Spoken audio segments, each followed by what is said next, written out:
Next, we are going to go over interpreting different types of graphs. So to start off, we have been given a bar graph that tells us the number of ice cream cones sold each day along the beach after the opening at the start of the season. So on this graph, along the x-axis here, we can see the days since the start of the opening of the season. And then along the y-axis, we have the number of ice cream cones sold. And now each of the individual bars, the height of those bars tell us how many ice cream cones had been sold. And now we have two questions here that deal with this bar graph. The first one is asking us between which 2 days did the number increase the least? So this means we want to find the 2 consecutive days that the bars are closest together in height, that there was the least amount of change in the amount of ice cream cones sold.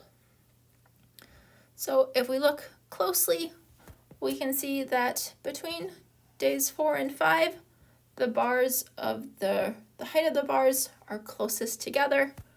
So that would tell us the number increased the least.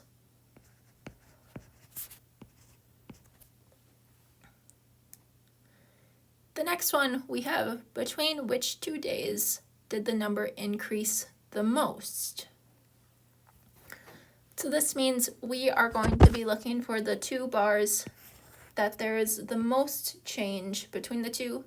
The height is the most different for 2 consecutive days. So now if we look at all of the bars on our graph, we can see that between days 10 and 11, the height difference between those 2 bars is larger than any other consecutive days that we have. So we can say between days 10 and 11, the number increased the most.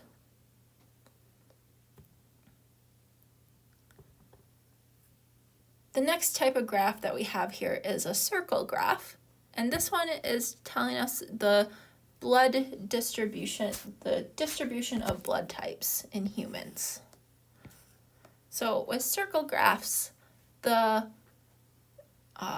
type that takes up the most amount of area on the graph, that one occurs more, and then those that have less space, that means that they're occurring less. So our first question here, we are asked which blood type occurs most frequently. So that means with our circle graph, that's going to be the type that has the most amount of area on the circle graph. And we can take a look over on the left and see that type O is taking up the largest portion of the circle. So type O occurs most frequently. The next question, which blood type occurs least frequently? That's going to be the one that takes up the least amount of area on our circle. And we can see that the one with the smallest region is type AB. So type AB occurs least frequently.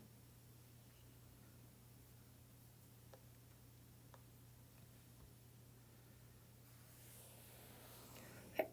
The last graph that we have here to work through is a line graph. And this one that we've been given shows the student loan debt in billions of dollars in the United States for selected years. And we are now asked between which 2 years did total student loan debt first exceed 1 trillion? So now let's think about this. Our graph is given to us in billions of dollars along the y-axis and the years along the x-axis. But we want to know when does it exceed 1 trillion.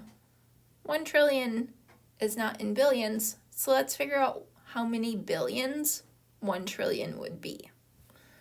So a little bit with how these suffixes work.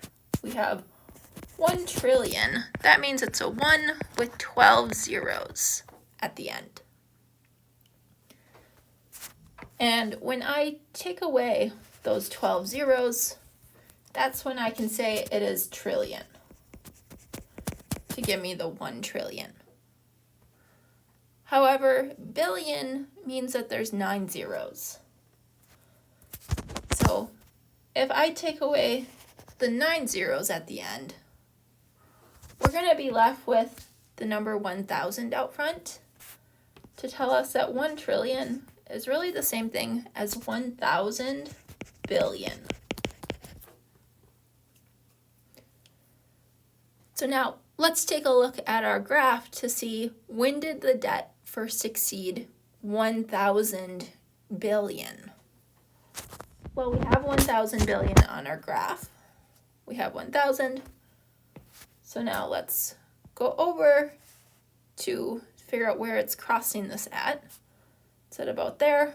And now we can go down to figure out between what 2 years. So we can see my red line came down between 2013 and 2014.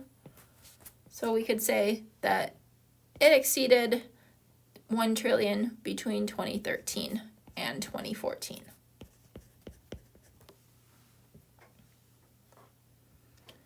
The next one, we want to know in what year was the total student loan debt approximately 1.2 trillion?